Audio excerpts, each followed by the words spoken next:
ईश्वर सब श्रेष्ठ या क्षुद्र प्राणियों का सत्युगादि कालीन पुरुषोत्तम संगम का सनातन बीज शंकर अर्थात अर्जुन अर्थात आदम मुझे जान सर्व धर्म पिताओं जैसे बुद्धिमानों की श्रेष्ठतम बुद्धि और तेजस्वियों का नंबरवार योग ऊर्जा रूप तेज भी मैं शिव ही हूँ।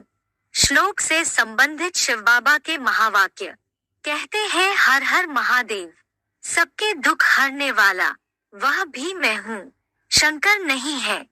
मूल्य तारीख 4 नवंबर 1978 कृष्ण प्राप्त करने की आशा समाप्त हो जाएगी, मेहनत से छूट जाएंगे। क्या एक एक को बैठ करके कन्विंस करो न करो, वाणी चलाओ या न चलाओ, लेकिन रिजल्ट क्या आता रहेगा? क्या रिजल्ट आएगा? स्वतः ही जो होंगे वो देते रहेंगे सहयोग। उनसे मांगने की भी दरकार नहीं पड़ेगी, बुलाने की भी दरकार नहीं पड़ेगी। ऐसे नहीं कि वोट का पैसा निकाल करके उनको दो किराए के लिए तब वो आएंगे तुम्हारे पास। नहीं, जो इसने ही होता है वो स्वतः ही अपने इष्ट के पास भागता है। बाबा ने तो यहां तक बोला हुआ है, किसी के पास पैसे नहीं है इस कारण से वो बाप से मिलने से वंचित हो गया, ऐसा नहीं माना जा सकता। सन्यासी होते हैं, उनको तीर्थ यात्राओं पर जाना होता है तो उनको कोई रोक पाता है क्या? उनके पास पैसे भी नहीं होते हैं, लगोटी होती है। क्या करते हैं? मिसाल दिया मुरली में, क्या करते हैं? चढ़ गए इस गाड़ी पर, उतार दिया, फिर दूसरी गाड़ी पे चढ़ गए, फिर किसी ने उतार दिया, फिर तीसरी गाड़ी पे चढ़ गए। वो चढ़ते चले जाएंगे, पहुंच जाएंगे। माना पैसा उनको नहीं रोक सकता। तो बीज रूप से कनेक्शन अर्थात योग, फिर एक एक से मेहनत करके प्राप्त करने की आशा समाप्त हो जाएगी, मेहनत से ही छूट जाएंगे। शॉर्टकट रास्ता ये है क्या? शॉर्टकट ये रास्ता है कि बीज रूप बाप को पहचानो कि सारी मनुष्य सृष्टि का बीज कौन है, जिसका बीज बाप कोई नहीं। क्या? जिसको ज्ञान का वर्षा भी देने वाला कोई भी बाप साकार में नहीं हो सकता, वो सबका बाप है। वो सबको ज्ञान का बीजारोपण करने वाला हो सकता है, लेकिन उसको ज्ञान का बीजारोपण कन्विंस करने वाला कोई नहीं हो सकता। उस बीज से, उस मनुष्य सृष्टि के बीज से कनेक्शन रखो तो सब प्रकार की मेहनत से स्वतः ही छूट जाएगी। अगर सर्व का सहयोगी सदा योग युक्त होंगे तो बंधन मुक्त भी जरूर हो जाएंगे, होंगे। क्या? अगर उस बीज से सदा योग युक्त होंगे तो उसका रिजल्ट क्या होगा? जैसे बीज निर्बंधन है, किसी के बंधन में बंधा हुआ नहीं है, किसी की आज्ञा पर चलने के लिए बंधा हुआ। जो बीज रूप बाप होगा मनुष्य सृष्टि का, वो किसी के आर्डर पर चलने के लिए बंधा हुआ होगा? नहीं हो सकता। कोई हद की गृहस्थी में बंधा हुआ होगा? है? नहीं होगा। चाहे पत्नी हो, चाहे बीवी बाल बच्चे कोई भी हो, कोई भी संबंधी हो नजदीक से नजदीक, वो भी अगर उसको छोड़ जाए तो भी उसकी स्टेज क्या होगी? पीछे पीछे फिरेगा, पिले है? नहीं। और तो सारी मनुष्य सृष्टि का बीज है। बीज माना बाप, रचयिता। रचयिता को रचना के सामने झुकने की दरकार है? हाँ, ये हो सकता है। ये जो फर्स्ट रचना है उसका आधार ले, धर्म के लोग मानते हैं। क्रिश्चियन लोग उसे एडम कहते हैं, मुसलमान लोग उसे आदम कहते हैं, जैनी लोग उसे आदिनाथ कहते हैं, और हिंदुओं में वो आदिदेव के नाम से प्रसिद्ध है। तम आदिदेव है, पुरुष है, पुराण।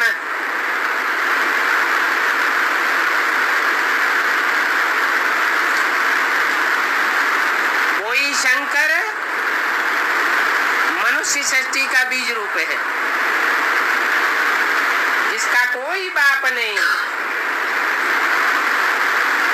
वो सारी मनुष्य सृष्टि का बाप है।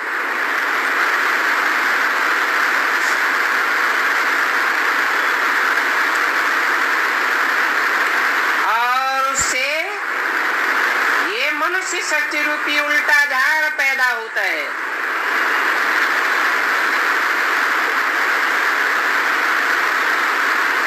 इस झाड़ में पहले पहले बीज है बाप, जिसके लिए गीता में कहा गया है हम बीज प्रदत्त पिता, मैं मनुष्य शक्ति का बीज डालने वाला पिता हूँ।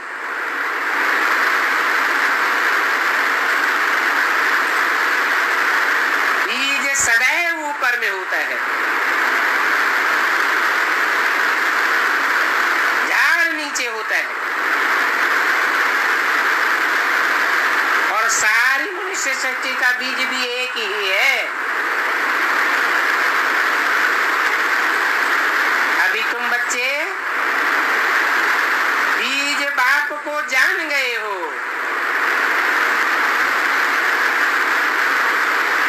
जान गए हैं इस मनुष्य शक्ति रूपी वृक्ष में हमारा बीज बाप कहाँ है, कौन है, किस रूप में पार्ट बजाय रहा है, वो ही मेरे बच्चे हैं।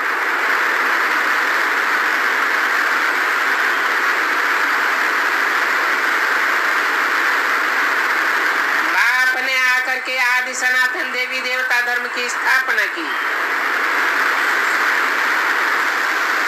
जो धर्म आज प्रायः लोप हो गया है।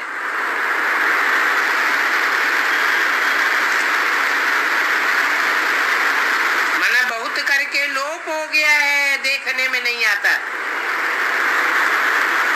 परंतु फिर भी कहीं न कहीं निशानियां बची हुई है।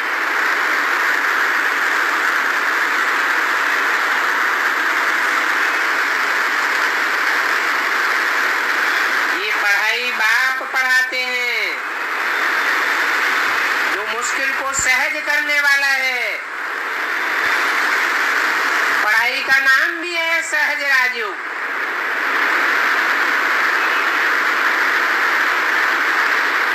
अभी तुम बच्चों को तो निश्चय है, जानेंगे कि दो बेहद के बाप हैं, एक मनुष्य सृष्टि का बाप, सारी मनुष्य 500-700 करोड़ जो भी मनुष्य मात्र से दुनिया के होते हैं, उन सब का एक बाप बीज, बीज को बाप कहा जाता है ना।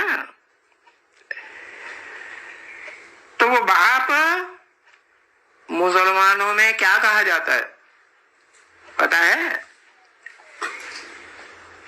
आदम कहा जाता है। अंग्रेजों में क्या कहा जाता है? एडम कहा जाता है।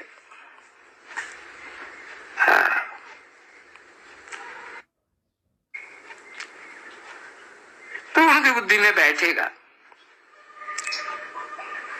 क्योंकि उस बाप की बात में ही सारी मुझ पड़ गई है एकदम।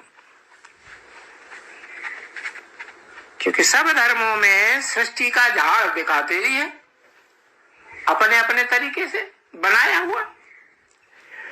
तो झाड़ का तो कोई बीज बाप होता है ना, है? तो उस बाप को लेकर के अलग अलग नाम रख दिए। कोई ने नाम रख दिया आदिदेव, कोई ने नाम रख दिया आदम, कोई ने एडम, कोई ने आदिनाथ, कोई ने आदिश्वर। बड़ी मुझ पड़ गई है, क्योंकि जो हमको पढ़ाते हैं इस समय में, क्योंकि पढ़ाने वाला तो सिर्फ आत्मा तो नहीं होगा, पढ़ाने वाले दो हैं या एक है? दो हैं। एक आत्माओं का बाप और आत्माओं का बाप जिस आदम को पहले पहले पढ़ाई पढ़ाता है, जो गीता में लिखा है कि मैं आता हूं, तो पहले पहले विवस्वत सूर्य को ज्ञान देता हूं। तो ये ज्ञान सूर्य उषा का टाइटल है। तो वो सूर्य के जो बच्चे होते हैं वो सूर्यवंशी कहे जाएंगे ना। हाँ? तो ये दो बाप हैं जो कंबाइंड होकर के इस समय में हमको पढ़ाते। पतित पावन क्या जिसको तीसरा नेत्र दिखाया जाता है ना, बाप कहते हैं देव देव महादेव शंकर, वो भी मैं हूँ क्या? शंकर थोड़ा ही है, शंकर है। क्यों नहीं है? पता है शंकर इसलिए नहीं है कि वो तो याद में बैठा हुआ है। हा? याद कौन करेगा? याद अपने से ऊंचे को किया जाएगा ना। हाँ, तो याद करता है तो माना पुरुषार्थी है या पुरुषार्थ संपन्न हो गया? पुरुषार्थी है। तो बताया कि पुरुषार्थी वो जब संपन्न बनता है, पतित से क्या बन जाता है? पावन बन जाता है। तो फिर उसे क्या, फिर उसे याद करने की दरकार रहेगी? फिर याद करो, फिर तो सदा काल ऑटोमेटिक याद आती रहेगी कि मेहनत करनी पड़ेगी। नहीं, देहधारियों को मेहनत करनी पड़ती है क्योंकि आत्मा अव्यक्त है और शरीर व्यक्त है, देखने में आता है। तो अव्यक्त आत्मा के बाप को याद करना देहधारियों के लिए बड़ा मुश्किल। अव्यक्तागति दुखम देहवद्भिरवाप्यते। क्या जो देहधारी होते हैं, जिनकी बुद्धि देह में धरी हुई है तो वो देहधारियों को, उस निराकार बाप को जो इन आंखों से देखने में नहीं आता है, अव्यक्त कहा जाता है, उसको याद करना भी मुश्किल और फिर उस स्थिति में स्वयं को स्थित करना आत्मिक स्टेज में सदा काल के लिए बहुत मुश्किल। तो बताया कि जो पहले पहले उस मुश्किल काम को भी पार कर लेता है, ये आत्मा की दौड़ है ना, रूहानी दौड़। तो रूहानी दौड़ में जो दौड़ करके है दौड़ पूरी करता है, आत्मिक स्टेज में पहुंच जाता है, तब उसे कहा जाता है पतित पावन। शरीर में है कि नहीं? शरीर में होते हुए भी पहले तो पतित था, फिर क्या बन गया? पावन। इसलिए पहले पतित फिर पावन कहा जाता है, पतित पावन। तो वो पतितों को फिर पावन बनाने का काम फिर बड़ी तेजी से चलता है। क्या बड़ी तेजी से चलता है? उसे एक को पतित से पावन बनाने में कितना टाइम लगता है? Supreme soul heavenly God father को कितना टाइम लगता है?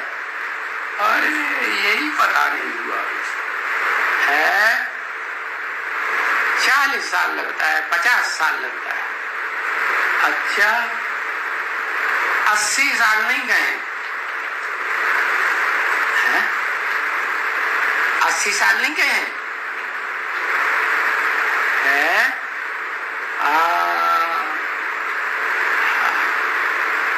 सेकंड जन्म में कहेंगे 80 साल। अच्छा जन्म की बात थोड़ी कही, उस आत्मा की बात कही जो आत्मा भोगी है। भोगी आत्माओं के बीच में जो अव्वल नंबर आत्मा है, सबसे जास्ती भोगी भी बनती है और सबसे जास्ती योगी। भोगी बनती है तो पतित और सबसे जास्ती योगी बनती है। योगियों का ईश्वर कहा जाता है, योगीश्वर तो पावन बनती है। तो पतित पावन हुआ ना। क्योंकि ये पॉइंट बहुत समझने की पॉइंट है। क्या क्या है? जिस बाप से तुम बच्चों को, तुम ढेर के ढेर बच्चे हो ना, तुम बच्चों को पतित से पावन बनना है, ये पॉइंट समझने की बात है। किससे बनना है ये बात धारण करनी है, नोट करने की है कि उस एक को पतित से अर्जन करने वाला, सद्भाग्य का अर्जन करने वाला और सत ज्ञान का अर्जन करने वाला, सच्चा ज्ञान कमाने वाला, सच्चा धन कमाने वाला, धनंजय, धन को जीतने वाला। कौन सा धन? दुनियावी धन नहीं, ज्ञान धन। तो जो ज्ञान धन जीतने वाला अर्जुन है उससे भी श्रेष्ठ कोई और आत्मा है। कौन? जो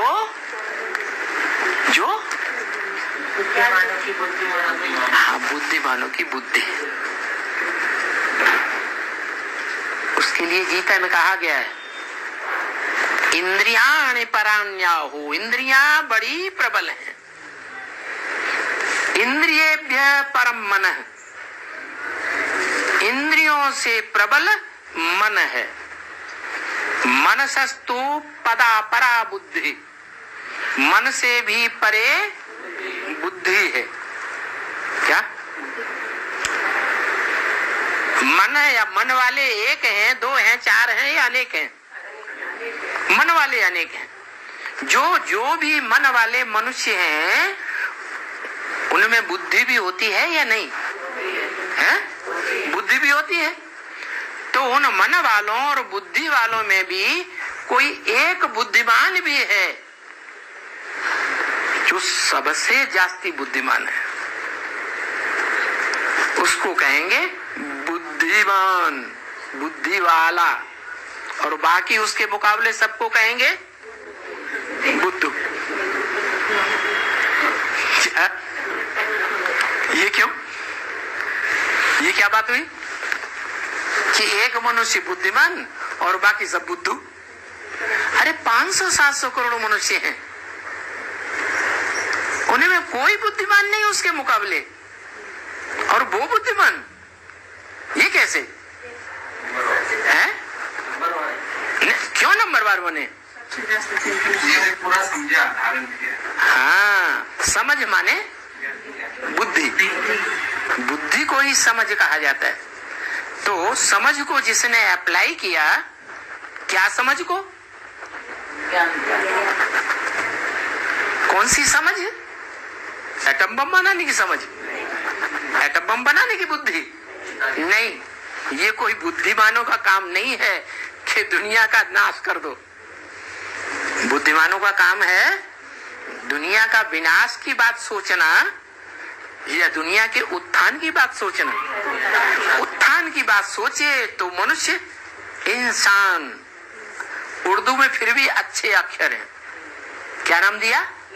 इंसान, जो अपनी आत्मिक स्थिति की शान में रहे, वो इंसान। कैसा इंसान? दूसरों को दुख न दे तो इंसान।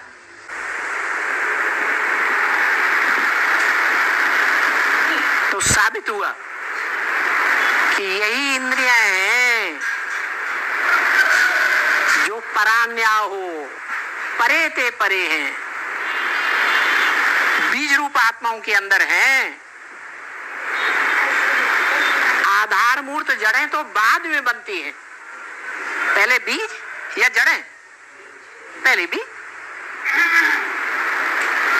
उसके बाद इंद्रियाणि पराण्याहु, इंद्रियेभ्यः परम मनः। और इन इंद्रियों से भी परे कौन है? मन। वो कौन है?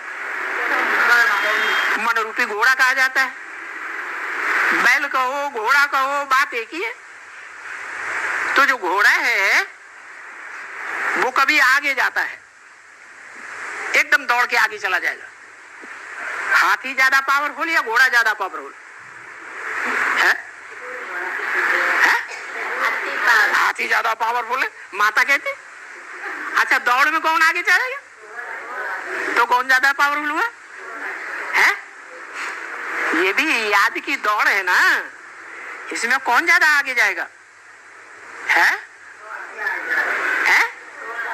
हाँ, वो घोड़ा आगे जाता है, वो मन रूपी घोड़ा है। क्या अपने सवार को साथ लेके जाता है कि सवार को फेंक देता है? हैं? साथ लेके जाता है। तो उस घोड़े को सवार कौन है? मन के ऊपर, घोड़े के ऊपर कंट्रोल करने वाला कौन है? है? बुद्धि। वो बुद्धि कौन है? तीसरा नेत्र कौन है? है? वो नाथ डालते हैं और सोमनाथ नाम पक्का हो जाता है। तो सोमनाथ कहो, काशीनाथ कहो,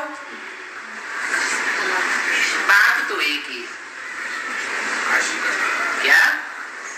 कहाँ का नाथ? काशीनाथ,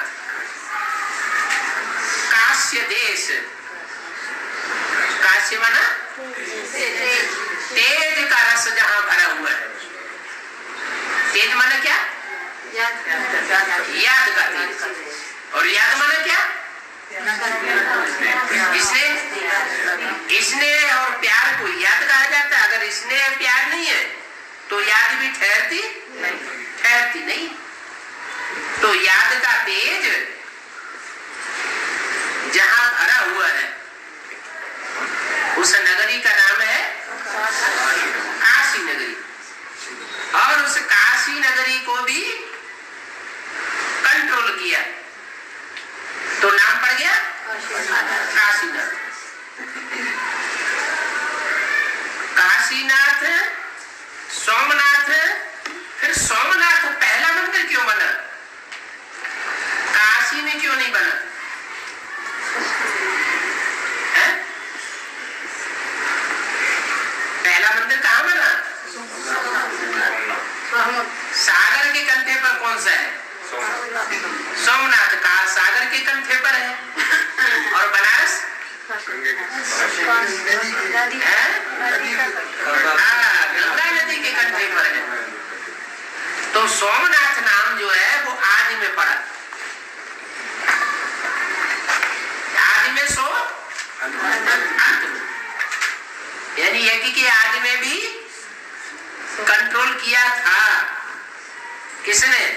सोमनाथ को। सोमनाथ ने कंट्रोल किया था। आदि में किया तो अंत में भी करता है।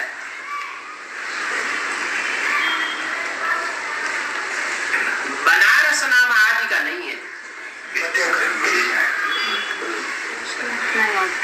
बना बनाया रस मिला। रस पहले बनता है कि सोम पहले होता है? सोम पहले, रस बाद में। तो जब रस बनता है तो बनारस नाम पड़ता है। बनारस के लिए फिर अच्छे अच्छे हैंड्स चाहिए जो सर्विस कर सके। अच्छे अच्छे बच्चे मिलेंगे तो वहां बड़े बड़े विद्वान पंडित आदि से सामना करना होगा। कहाँ? बनारस में बड़े अच्छे अच्छे भक्ति मार्ग के बड़े बड़े विद्वान पंडित आचार्य हैं। तो वो फिर बहुत आरजू करेंगे, बहुत वाद विवाद करेंगे, उसे सामना करना पड़े। वो शास्त्रार्थ करते हैं ना।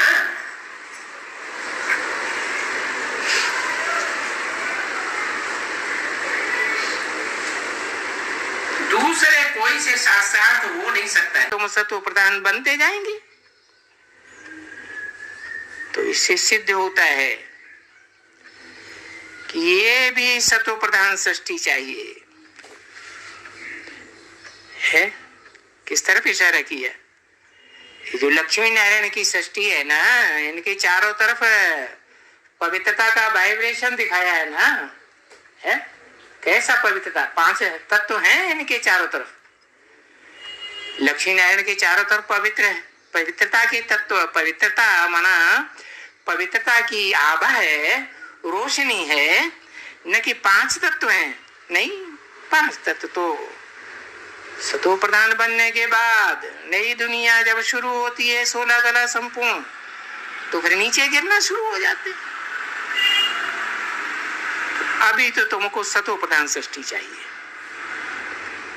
तो फिर ये जो तमो प्रधान सृष्टि है, पृथ्वी जल वायु अग्नि आकाश, ये सब तामसी बन पड़े।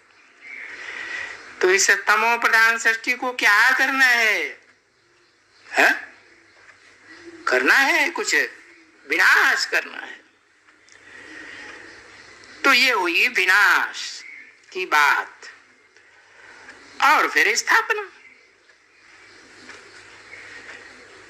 तो ये नई दुनिया की स्थापना, पुरानी दुनिया का विनाश, ये भी जैसे कि क्या होगा है, ये सभी पुरानी दुनिया विनाश हो जाएगी। जो भी ये पुराने पुराने धर्म इस सृष्टि में आए हैं, वो सब खलास हो जाएंगे।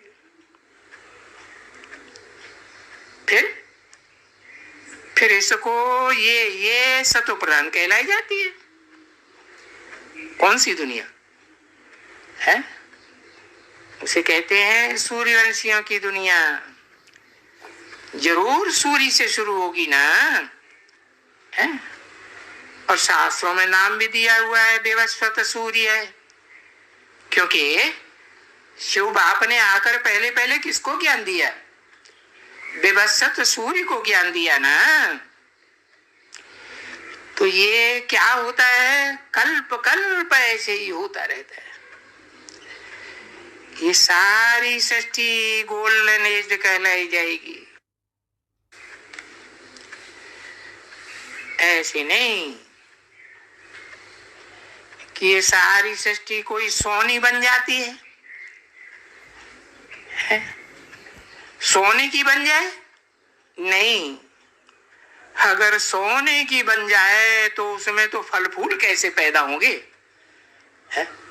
फल फूल मिट्टी से पैदा होंगे या सोने से पैदा, मेटल से पैदा होंगे? नहीं, ऐसे नहीं है कि सारी सृष्टि सोने की बन जाती है। ये तो सृष्टि की महिमा कही जाती है। Golden age, silver age, copper age, है आयरन एज। तो तुम्हारे लिए फिर गोल्डन एज सतो प्रधान सृष्टि चाहिए। तो देखो, तुम इस जमीन पर रहते हो, तो ये 5 तत्वों वाली जो जमीन है,